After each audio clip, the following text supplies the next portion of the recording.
We're excited to become full-time Wisconsinites again. And the lessons I'm taking away so far from our move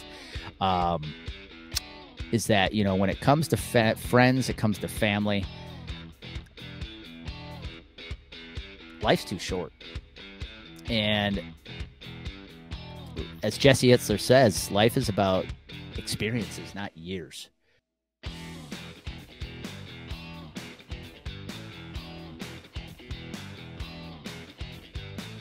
Hey, welcome back to Bullpen Sessions. My name is Andy Neary, and this is episode 238. Now, today, this isn't going to be your typical podcast. Yes, I am recording this. This is not a replay, but we're going to go off the typical beaten path today because I am just going to shoot it straight from the heart. There is no marketing lesson in today's solo episode. I want to talk about a very personal topic, which is why we just moved back to Wisconsin. And my goal with today's episode is to share 3 reasons. They all happen to start with F. I am a play on words, guys, so you're going to learn those 3 Fs. But I want to talk about why we decided to move back to Wisconsin, because I'm recording this on Monday, May 29th, Memorial Day. So a big shout out to all the veterans out there who are possibly tuning in. It is your sacrifice that gives us the opportunity to do what we do every day, the freedom to sit in my parents' backyard and enjoy a beautiful afternoon here on Memorial Day, because you have given us that freedom. So thank you. And today may not be the most video friendly podcast episode I've ever done, but I do have the beauty of my mother's backyard behind me as we're spending a couple of days before we move into our place full time here in Wisconsin. And so, yeah, today is actually day 1 for Amy and I being full-time Wisconsinites once again. And I wanted to use today's podcast to talk about why we moved back. Now, you'll notice I'm keeping it very optimistic, I'm telling you why we moved back, not why we moved away from Colorado. But I wanted to approach this topic because I've had a lot of peers tell me over the last few weeks, they've asked, why are you moving away from Colorado? And they're surprised that we would make the decision to move back to Wisconsin. I think part of it is because people just think Wisconsin being this cold, frigid place in the winter. But man, I got to tell you, in the summertime, it's one of the most beautiful places you can be in this country. And so, yeah, I just want to talk about the 3 reasons why we decided to move back. There's other reasons, but these 3 really stood out. So let me just quickly bring you up to speed. Early February, Amy and I decided that we were going to spend another year in Colorado. I'm growing my business. She's growing hers. And we needed some certainty and some stability. So we had made the decision that we were going to spend another year in Colorado with the plan of getting back to Wisconsin in 2024. And then all of a sudden, come late March, early April, Amy really had the feel or the pull that we needed to get back now. And she just wanted to get back home. She is from South Central Wisconsin. I'm from South Central Wisconsin. We grew up about 40 miles apart. Didn't know each other until we were adults, but we both grew up in this part of the country and part of the state. And so she wanted to get back. So less than 2 months later, we packed everything up. And over the weekend here, Memorial Day weekend, we drove back to Wisconsin. So why did we decide to move back to Wisconsin? Well, let me start with the first F. That's family. Might be the most obvious one, but all of our family is here in Wisconsin. When we made the decision to move to Colorado, we were moving 1,000 miles away from our family. My parents, fortunately, are still both alive. My sister lives in outside of Milwaukee. Amy's mother is in the Madison area. Her brother's in the Madison area. So everybody is back here. And we really felt that pull over the last 9 years of spending our life in Colorado that we wanted to get back, especially since the pandemic. We wanted to get back and be around family. But here's what really drove this message home for me. A couple years ago, I was listening to a podcast between Jesse Itzler and Tom Bilyeu. And Jesse was getting interviewed. And if you're unfamiliar with who Jesse Itzler is, he is a very, very successful entrepreneur in his own right, but he's probably better known as Sarah Blakely's husband, Sarah Blakely of Spanx fame. And on the interview, Tom was talking to Jesse about living life in experiences and not years. And Jesse shared such an amazing analogy that literally slapped me in the face. He looked at Tom as Tom's and is talking about what it's like to chase goals, chase dreams. And Jesse kind of stopped him and said, you really got to think of living life in experiences and not years. And Jesse Itzler asked Tom, he said, how old are your parents? Tom said, 70 years old. He said, where do they live? State of Washington. Well, Tom lives in Los Angeles. Jesse said, well, how many times a year do you get to see him? Tom said, 1 to 3. I said, all right, well, let's imagine your parents lived to be the average age of an American, 80 years old. They lived 10 more years, and we'll split the difference. You see your parents twice a year. You think you have 10 more years left with your parents if they live to be 80, but you don't. You only get to see them twice a year. You only have 20 experiences with them left. And Tom was floored, but listening, I can tell you, as somebody listened to that podcast, it was as if Jesse Itzler's words punched me in the gut, because I realized with my parents in their mid-70s, Amy's mom in her early 70s, it is about experiences, not years. And that was one thing we really have come to learn over the last couple of years. Like I said, fortunately, my parents are healthy. Amy's mom is healthy. But man, we still have some good years left. So it's time to have some experiences with our family. Don't just let the years go by one at a time, because before you know it, it will be a decade later and you'll be like, what did I do? What happened? So family was definitely a massive reason we decided to move back here to Wisconsin. The second F was friends.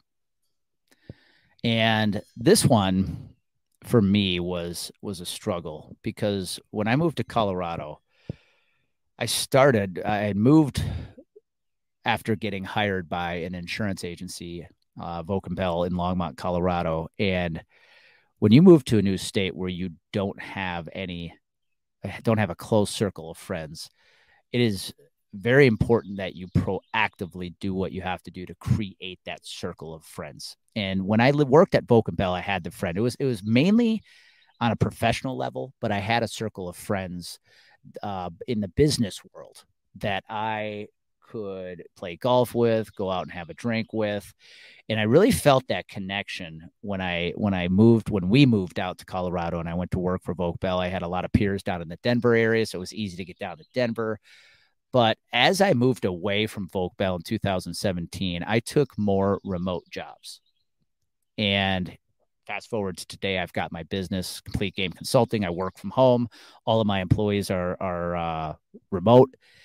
And I really found myself struggling with friendships, with community, because I worked from home by myself. All of my clients were spread out around the country. I actually didn't have any clients that were local to the Fort Collins, Colorado market, outside of some people in my academies. And I just had not done a good job building that sense of friendship, that close circle of friends, or that close circle of community. In fact, all of my close friends today are spread out all over the country. And when we made the decision to come back and move back to Wisconsin, I realized this was an opportunity to rekindle some old friendships I had when we decided to make the move out to Colorado. And it'll be interesting how I react to that, how I interact with that, how I engage with that, because now that we're moving back full time, I really had to have some deep conversations with myself about opening myself up to re-engaging past friendships. Because when Amy and I would come back to Wisconsin to visit family, for 3-4 days, I was really hesitant to go out around town with my parents, because I really just wanted to make it about spending time with my family. And I really didn't want to go out and run into people that I would know from the past, because I was only here for a couple days. And I could kind of come in and out of Oconomowoc, the town I grew up in, and the town we've moved back to, kind of incognito. When you're a Coloradoan, you're coming home to visit for a few days, you can kind of spend time, hang out at the parents' house, right? Keep it low key, maybe go out one night for dinner, but keep it incognito. Nobody sees you, and you can get out of town, right? Well, now that's going to change, right? We're here full time. So one thing I've really had to lean into as we have been preparing to come back is starting to rekindle some old friendships. And in doing so, I realized how poorly of a job I have done keeping those friendships up as we've lived in Colorado. And it's, I've reached out to 2 old bosses of mine I've reached out to some friends of mine I haven't talked to in a few years. And my goal moving back here is to really rekindle some of those friendships, create that community I lacked in Colorado. And I think that's true for a lot of people, especially now in the virtual world we live in. A lot of people work remote. A lot of people work from home or their own office. Even if they have a team, the team is virtual, team is remote. And I think it's hard for people to find that community, especially men. Um, and I know I struggled in Colorado. Colorado was a very transient market, very transient community. And I don't know if any of my Colorado listeners would agree or disagree with me, but it was hard to establish a close circle of friendships when you live in Colorado. At least that was my experience. But I also give myself a failing grade for making the effort as well. But here I'm excited to come back and re-engage. In fact, one of the things I've written in my journal a couple times over the last couple weeks is, when you go out to eat, somebody recognizes you from years ago, comes up and wants to talk, just engage, interact, lean into it instead of shying away from it, because we're here. This is what I have to do to reestablish that community. Like I said, I have a lot of good friends all around the country, but it's not quite like having those trusted friendships close to home. It really isn't. I do believe geography matters, because what it forces you to do when you have that community. Here's the personal development lesson: is it forces you to kind of get out of your routine. One thing I really realized that I had been doing in the last couple of years in Colorado is I was rigid with my routine. Now, I'm a big proponent of routines. I think they are definitely a key aspect of success, but I was almost too rigid with mine, especially on Monday through Friday. And I really didn't allow myself to get out and do things on the weeknights because I had to get ready for the next day. I had to prepare my meals the next day. I had to do this, followed by this, followed by this. And I really just didn't give myself the chance to say, fuck it. I want to go paddleboarding on a Tuesday night. I want to go grab a cocktail with a buddy. And the last 2 years of Colorado, that didn't happen. And I'm excited coming back here where I'm going to have those opportunities as I rekindle friendships to get out of my comfort zone, get out of my routine, and allow myself to disconnect more than I was in Colorado. I'm actually really excited about that. As hesitant and nervous as I was about it at the beginning, I'm actually super excited about it, because I think the more I disconnect from building this business, which is really where the rigid habits come from and the rigid routines, I think the more passion and energy I'm going to bring to growing the business. And, that's something I pride myself on growing, running Complete Game is I believe my passion, our passion as a team is the oxygen that allows this company to breathe. So I'm just excited to even bring more energy and optimism and passion to the business. And I'm excited to see what that's going to do for us. But it comes back to getting out of my routine, creating that close circle of friendships that I have not had for a few years, especially local friendships, that I'm really excited about. So, family and friends are two big reasons we decided to move back to Wisconsin. Now, the third F, this one is one that might cause a little debate, but it's something Amy and I have had a lot of conversations about, and I don't want to toe the line or toe the line too much on politics, but this isn't so much politics as it is what is happening in our country today. The last F is future. One of the reasons we moved back to Wisconsin is because of the future. What I mean when I say that, it's when we look at what's happening today, and I hope you and I can agree that we never thought we would be having the conversations we're having today about the things we're having conversations about, whether it's food shortages, water shortages, just the polarization of society right now. It's very extreme. And one of the things that really opened Amy's and my eyes last summer is when we came back to Wisconsin. We did a 1-week road trip. And I remember we were driving from Madison. after visiting her family and heading over to Oconomowoc, Wisconsin, where my family lives. And we were driving down a country highway, and all we saw around us was cornfields. And it hit us that, you know, if we ever do actually have a food shortage issue in this country, which, let's be honest, we're not all that far off from, where do we want to be? Do we want to be where food is already tough to get a hold of, or do we want to be where food, water are plentiful?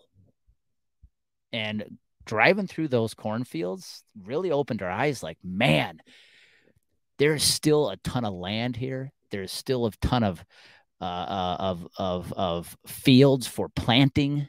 There is water everywhere. In a crazy world we live in today, we decided we wanted to be somewhere where that is not going to be an issue.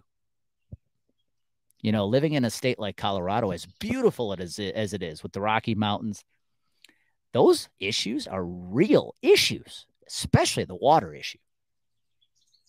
And we made that decision that, you know, as the future of where we are headed as a society is so uncertain, you know, I believe there's going to be beautiful things that come out the backside of it, but we're going to go through some rough times here before we get to the backside, the beautiful backside.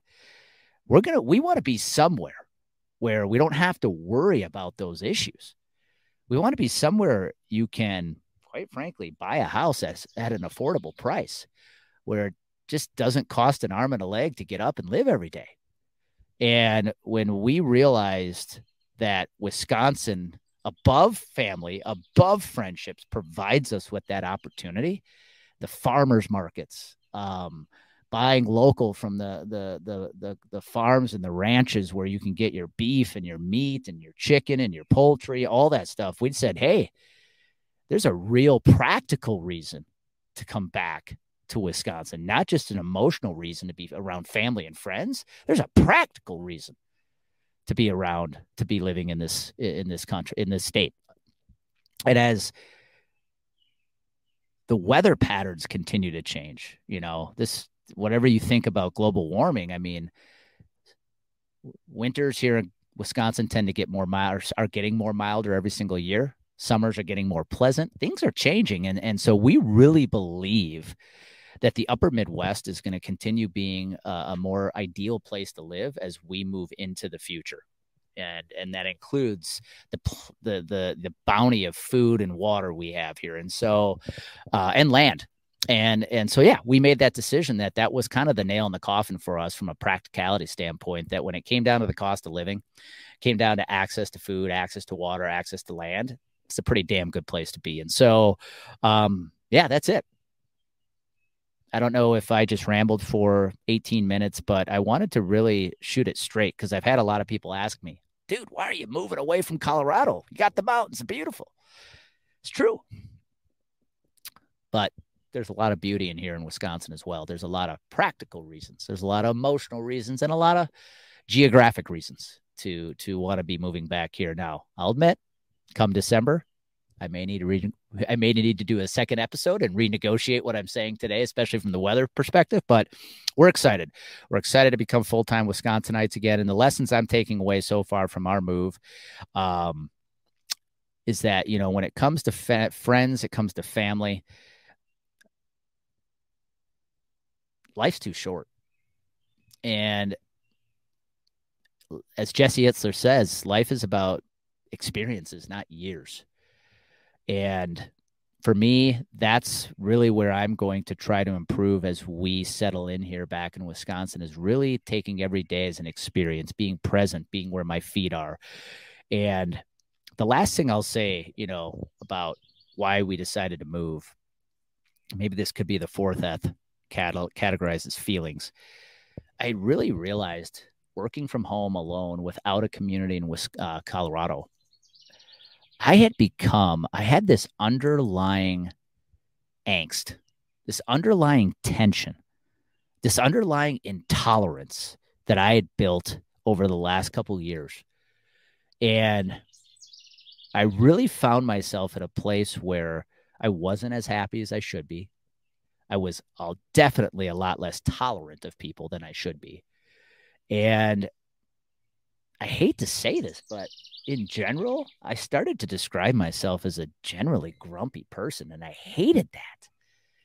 And as we were making the drive back from Colorado to Wisconsin, I remember telling Amy, I said, one thing I'm going to be very interested in monitoring is, will I become a generally happier person living back in Wisconsin now that I'm surrounded by family, community, friends? So that's the one thing I'm going to be looking at the most. It's the one thing I'm going to ask you to hold me accountable to the most. And I hope you took some lessons away from today. Like I said, I wanted to share why we moved back. We've had a lot of people ask, and I hope you can take some nuggets I shared today and apply them back to your life. Maybe it's realizing you need to spend more time with your family. Maybe your parents are aging like mine are. Maybe you need to build a better community. Maybe you need to get out of your routine that you've become so accustomed to. So yeah, I'm excited. I'm excited for what the future holds. And I hope you are the same for yourself. And man, next chapter is ready to start. Tomorrow we get right back at it with some coaching calls, but I do it as a Wisconsinite, no longer a Coloradoan.